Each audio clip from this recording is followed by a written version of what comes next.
Hey guys, Zach here. I would like to talk to you about understanding the Facebook bidding system. This is going to be extremely important in understanding how you can um, take over your competition, how you rank up in a bidding system, and how to maximize and optimize your Facebook ad campaigns. So let's start. So let's just run one example. Let's say we have two advertisers. In this case, that would be advertiser one and advertiser two, and they both want to target someone who is, in this case, let's say a female, 25 years old. Geographic location is Washington D.C., and this person is interested in beauty, let's say UFC, NFL, video games, right? The perfect girlfriend. So, how does Facebook decide whose ad is going to show to this particular female? So, let's say advertiser one wants to target this female with the beauty products, and the advertiser is targeting females 25 to 35 years old who are interested in beauty products. And advertiser 2 is targeting also females 25 to 35 who are interested, for example, in UFC. So advertiser 2 might be someone who has a MMA gym and wants to get more members. So now the question is, how is this decision being made by Facebook algorithm? Who is going to have their ad shown to to this particular person? This is where we get into what I call Burke pyramid system. And Burke, in this case, stands for B, bid, E, expected action, and RQ, which is relevance and quality. So the decision that Facebook makes when it decides who is going to uh, see certain ad is based on these three pillars of entire Facebook bidding system. And let me go into detail about all three. So the first one is the bid. And this is the financial part of the bidding system. So basically, what the bid is answers the question, how much are you willing to spend for an action? An action can be anything from link click, conversion, video view, engagement, depending on whatever you have set up on your campaign level for your objective to be. So here's the important part about this. The the bidding system, believe it or not, is the least important in overall Burke pyramid.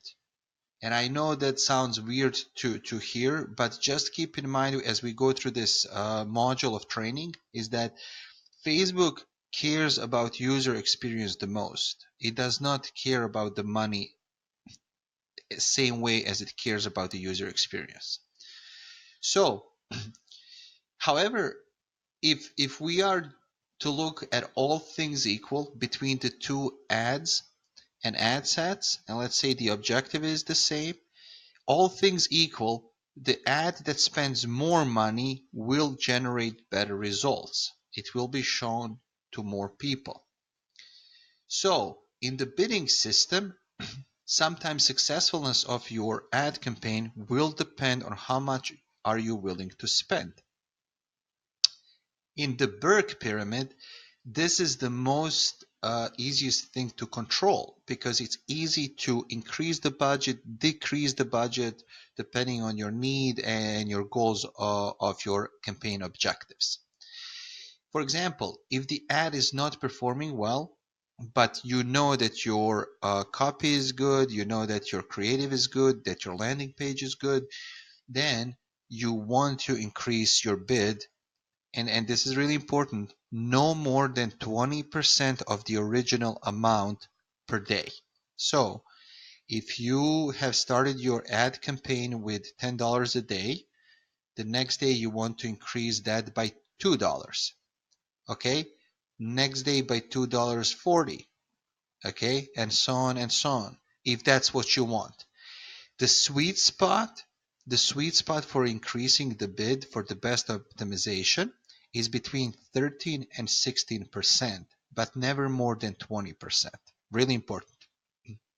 Okay, let's move to the next one. So the next one is the expected action. And this is where your targeting comes into place. You will see later, I will talk about your perfect customer and how you, which we're going to call avatar, and how extremely is important to understand the needs, desires, fears, goals of your avatar, of your perfect customer, because that will determine who you're going to target with your ads, which will determine how likely is your audience to perform desired action. Again, whether that desired action is link click, conversion, video view, engagement, whatever the case might be, your ad is going to have to be relevant to the audience you're targeting. And this decision is based off of targeted audience search behaviors, targeted audience Facebook and online behaviors, and targeted audience interests. So here comes important part about Facebook that some of you might not know. And that is the fact that Facebook listens to your calls, listens into your emails, looks at your online activity. And I'm not just talking about the Facebook usage. So when you install the Facebook app on your phone, whatever the OS might be, it could be Apple, it could be Android, it could be Windows Phone, doesn't matter. When you accept terms and conditions of installing the app, you basically accepting that Facebook app will listen into your emails, calls, online activity, and so on and so forth. So this is how Facebook collects the data. For example, if you are talking to your friend about the NBA basketball game that's gonna happen, I don't know, let's say 7 days from now, or All-Star game. What you might notice is that you might see an ad about NBA All-Star game, and you're gonna be like, "Oh, this is coincidence. Coincidence? How do they know that?" Well, that's because they're listening to your calls. They have the systems in place to listen into your calls. And part about this is that a lot of people don't know about this. Marketers do. And if you're uncomfortable with this, then you probably want to find a different way uh, to deal with it, because that's just the way it is. Facebook also uses data aggregators like Axiom, and I will show you a little hack later down the road when it comes to targeting that you can use Axiom for. But even those companies, they collect data about various things, from who is married, who is divorced, who is pregnant, who is engaged.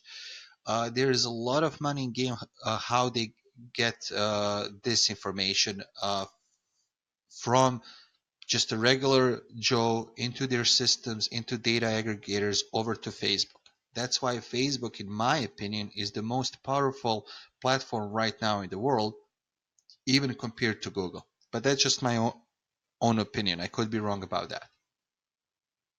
Anyway, so that is basically expected action. So how does that translate into relevance and quality? Well, we have that girl who is 25 years old, and we're trying to uh, send her to, let's say, beauty products and UFC interest at the same time, or we're trying to sell her a gym membership. So now Facebook has to use something to determine whose ad is going to show to that female. Well, this is where rubber meets the ground. This is something that a lot of marketers don't realize, and that is the fact that that Facebook has its own bots scrapers. So most Facebook marketers will send traffic from Facebook to some landing page or website, whether that's part of the funnel, whether that's just straight to some blog post on your website, whatever the case might be. Having said that, usually you will have Pixel installed. And usually what's going to happen is that that Pixel and bots, Facebook bots that will follow the traffic, will send certain information about your website back to the Facebook.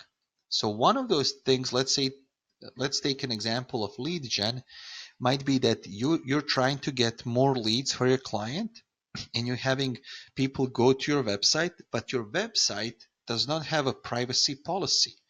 Well, in the eyes of Facebook, that's gonna look really bad. Well, actually, in the case of Google too, just to let you know, because I also do SEO, and one of the trainings we do here in RankDaddy Pro will also talk about that. But just know that privacy policy is extremely important to be there on your website, landing page, funnel, whatever the case might be.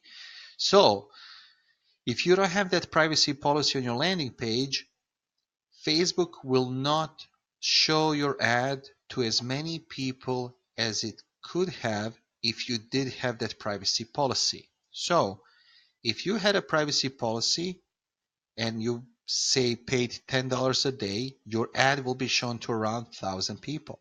If you don't have a privacy policy, it might get shown to 250, 300, 350, and it's going to get really expensive for you to generate results. I hope this makes sense.